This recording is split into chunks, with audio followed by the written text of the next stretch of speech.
പെൺമക്കളില്ലേ? എനിക്ക് പെൺമക്കളുണ്ട്, 2 പെൺകുട്ടികളുണ്ട്. ഞാൻ ഇവിടെ വന്നപ്പോ നമ്മൾ മുഹമ്മദ് അലി സഖാഫി ഉസ്താദിന്റെ ചെറിയ പെൺകുട്ടിയെ കണ്ടു. അങ്ങനെ പെൺമക്കളുള്ള ധാരാളം ആളുകൾ ഈ സദസ്സിലുണ്ട്. പടച്ച റബ്ബേ, നമ്മുടെ മക്കൾക്ക് നീ ഹിദായത്ത് നൽകണേ അല്ലാഹ്. ഞാൻ പറഞ്ഞു വന്നത് ആ പെൺകുട്ടികൾക്ക് വിദ്യാഭ്യാസം നൽകരുത് എന്നല്ല, പിന്നെയോ അവർക്ക് ഭൗതികമായ വിദ്യ നൽകണം, ആത്മീയമായ വിദ്യ നൽകണം. സുബ്ഹാനല്ലാഹ്, ഇപ്പൊ രക്ഷിതാക്കൾക്ക് വലിയ താല്പര്യമാണ് ഭൗതികം പഠിപ്പിക്കാൻ. ആത്മീയത പഠിച്ചില്ലെങ്കിലും സാരമില്ല. നിങ്ങളെ നാടൊക്കെ നല്ല നാടായതുകൊണ്ട് ഇവിടെ പെൺകുട്ടികൾ മദ്രസ ഒഴിവാക്കാതെ നിർത്താതെ നേരെ മദ്രസയിൽ വന്ന് പഠിക്കുന്ന പെൺകുട്ടികളാണ്. അതേ സമയത്ത് എന്റെ ഭാഗത്തൊരു സ്വഭാവമുണ്ട്. എന്താ സ്വഭാവം അറിയോ? പെൺകുട്ടി ഒരൽപ്പം വലുതായാൽ ഉപ്പ വന്നിട്ട് ഉസ്താദിന്റെ അടുത്ത് വന്ന് പറയും. എന്താ പറയണേ? ഉസ്താദേ, നന്റെ മോലു അവൾ തെൽ ബെൽഞ്ഞിറാല്, നന്റെ മോലു തെല്ല് ബെൽഞ്ഞിറാല്. ഞാൻ സാധാരണഗതിയിൽ ചോദിക്കാറുണ്ട്, ബലിയോഗ എന്താ? ചെക്കമാ. ചെക്ക എന്ന് പറഞ്ഞിട്ടൊരു സാധനം ഉണ്ട്, അതിങ്ങനെ വാടിപ്പോകും, കായുണ്ടാവും, പഴുക്കും. ഇതുപോലെ ഉസ്താദിന്റെ അടുത്ത് വന്നിട്ട് ഈ പെൺകുട്ടിന്റെ ഉപ്പ പറയാണ്, ഉസ്താദേ, എന്റെ മോള് ബെൽഞ്ഞിറാൽ ഉസ്താദേ, ബെൽഞ്ഞത് കൊണ്ട് മദ്രസത്തേക്കൊന്നും പറഞ്ഞയക്കാൻ പറ്റൂല ഉസ്താദേ, അതുകൊണ്ട് നിങ്ങളൊന്നും കരുതരുത്. സുബ്ഹാനല്ലാഹ്, ഉസ്താദ് കരുതി എന്നായിക്കോട്ടെ. അതേ സമയത്ത് പിറ്റേന്ന് ഈ പെൺകുട്ടി തന്നെ കെ.സി. റോഡ് ജംഗ്ഷനിൽ നിൽക്കാണ്. എങ്ങോട്ടാ പോണത്? മംഗലാപുരം ശ്രീനിവാസിലേക്കാ പോണത്. അപ്പ ബെൽഞ്ഞിട്ടില്ല. മംഗലാപുരത്തെ ശ്രീനിവാസിൽ പോയി എഞ്ചിനീയറിംഗ് വിദ്യാഭ്യാസം പഠിക്കുമ്പോ, അല്ലെങ്കിൽ വേറെ സ്ഥലത്ത് പോയി ഭൗതികമായ വിദ്യാഭ്യാസം പഠിക്കുമ്പോ, അപ്പ എന്റെ മകൾ ബെൽഞ്ഞിട്ടില്ല എന്ന് പറഞ്ഞാൽ വലുതായിട്ടില്ല, അപ്പ ചെറുതന്നെ. സുഹൃത്തുക്കളെ, ആ ചിന്താഗതി സങ്കുചിതമായ ചിന്താഗതിയാണ്. അതുകൊണ്ടാണ് നമ്മുടെ പെൺകൊടികൾ പിഴച്ചുപോകാൻ കാരണം, നമ്മുടെ പെൺകൊടികൾ അധപ്പതിക്കാൻ കാരണം. അതുകൊണ്ട് ഞാൻ പറയട്ടെ, നമ്മുടെ രക്ഷിതാക്കൾ മക്കൾക്ക് ഭൗതികമായ വിദ്യ നൽകണം, അതേ സമയത്ത് അതോടൊപ്പം ആത്മീയമായ വിദ്യ നൽകണം. അതിനെന്ത് ചെയ്യണം ഞാൻ നിങ്ങളോട് പറയട്ടെ. ഇതാ ഒരുപാട് സുന്നത്ത് ജമാഅത്തിന്റെ വിമൻസ് കോളേജുകളുണ്ട്. പെൺകുട്ടികൾ മാത്രം പഠിക്കുന്ന കലാലയങ്ങളുണ്ട്. പുരുഷനും അവിടെ ബന്ധമില്ല, ഒരന്യ പുരുഷനോടും ബന്ധം സ്ഥാപിക്കാനുള്ള സാഹചര്യമില്ല. അവിടെ വിദ്യാഭ്യാസം കൈമാറുന്നത് സ്ത്രീകളാണ്, വിദ്യ വരുന്നതോ പെൺകുട്ടികളാണ്. അതുകൊണ്ടാണ് വിമൻസ് കോളേജ് എന്ന് പേര് നൽകുന്നത്. കേവലം പെൺകുട്ടികൾ മാത്രം പഠിക്കുകയാണ്. ഒരു 10 ബെഞ്ച് ആ ക്ലാസ് റൂമിലുണ്ടെങ്കിൽ അതിലുള്ളത് മുഴുവനും പെൺകുട്ടികളാണ്. പെൺകുട്ടികൾ മാത്രം പഠന വിമൻസ് കോളേജ് അത് നടത്തുന്നതാരാണ്? സുന്നത്ത് ജമാഅത്തിന്റെ സാദാത്തുക്കളാണ്, സുന്നത്ത് ജമാഅത്തിന്റെ ആലിമീങ്ങളാണ്. രക്ഷിതാക്കളെ, കാശ് ലക്ഷങ്ങൾ ഈടാക്കേണ്ടതില്ല. കാരണം ആ സ്ഥാപനങ്ങളുടെ മേധാവികൾ പണം സംഗ്രഹിച്ച് വലിയ വലിയ വീട് കെട്ടാൻ മോഹിച്ചിരിക്കുന്നവരല്ല. ഭൗതിക കലാലയങ്ങളെ പടുത്തുയർത്തിയ മേധാവികളെ പോലെയല്ല.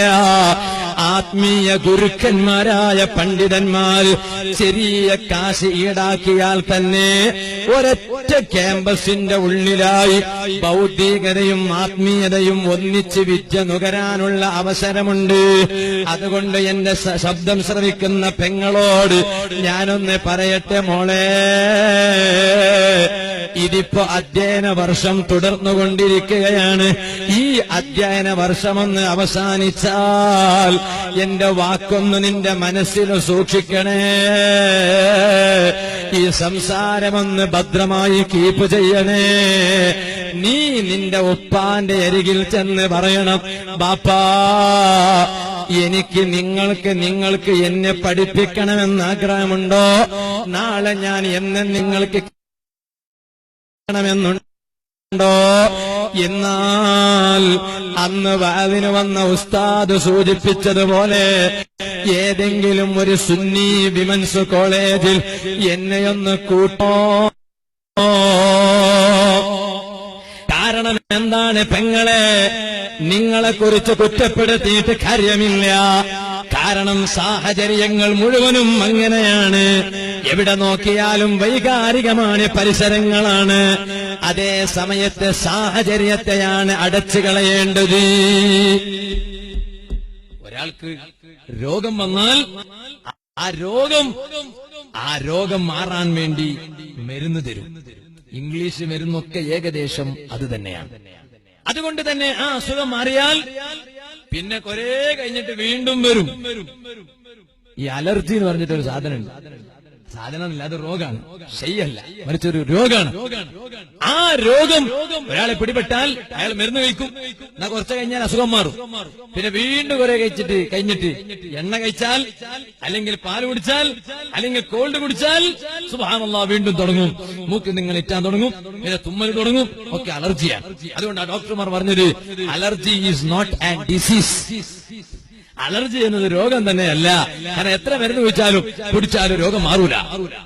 അതേ സമയത്ത് ഹോമിയോപ്പതി എന്നൊരു പറയുന്ന പിന്നെ അസുഖങ്ങൾ മാറാനുള്ള ഒരു വകുപ്പാണ്. അവരൊക്കെ മരുന്ന് കൊടുക്കുന്നത് എങ്ങനെയാണ്? രോഗത്തിന് മരുന്നല്ല, പിന്നെയോ അങ്ങനെ ഒരുപാട് സെക്ഷൻ ഉണ്ടോ. കേവലം അത് മാത്രമല്ല, ഹോമിയോപ്പതി മാത്രമല്ല. പിന്നെ എങ്ങനെയാണ് അവർ മരുന്ന് ചികിത്സിക്കുന്നത്? രോഗത്തിനല്ല, മറിച്ച് ആ രോഗം ഉണ്ടാകാനുള്ള സബബ്, കാരണം, ആ കാരണത്തിനാണ് ചികിത്സ നൽകുന്നത്. അപ്പൊ കാരണത്തിന് ചികിത്സ നൽകിയാൽ പിന്നെ രോഗത്ത് വരാനുമില്ല. കാരണം ആ കാരണം ഉണ്ടെങ്കിലല്ലേ പിന്നെ രോഗം വരൂ. അതുപോലെയാണ് ഈ പറഞ്ഞ കാര്യം. നമ്മുടെ പെൺകൊടികളെ കുറ്റപ്പെടുത്തിയിട്ട് കാര്യമില്ല. അവര് കേടാകാൻ നിമിത്തമായ സാഹചര്യങ്ങളെയാണ് ചികിത്സിക്കേണ്ടത്. ആ സാഹചര്യങ്ങളാണ് ഞാൻ പറഞ്ഞത്. അവരതാ ഒരുപാട് സ്ഥലങ്ങളിൽ പോയി തിങ്ങിക്കൂടുന്നു. അവിടെ അവര് ഒരുമിച്ച് കൂടുന്നു. നോക്കുമ്പോ പെൺകൊടികളാണ്. പിന്നെ കുറച്ച് കഴിഞ്ഞാലോ ഒരു മൊബൈൽ ഷോപ്പിൽ കയറുന്നു.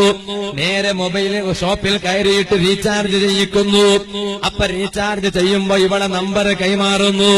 അപ്പൊ മൊബൈൽ കടക്കാരൻ മൊബൈൽ നമ്പർ സേവ് ചെയ്യുന്നു. അവൻ ഒരുപാട് തോന്നിവാസ ചെറുപ്പക്കാർക്ക് കൈമാറി കൊടുക്കുന്നു. പിന്നെ അവർ നിരന്തരമാണ് ഈ പെൺകുട്ടിയെ വിളിച്ച് ശല്യപ്പെടുത്തുന്നു.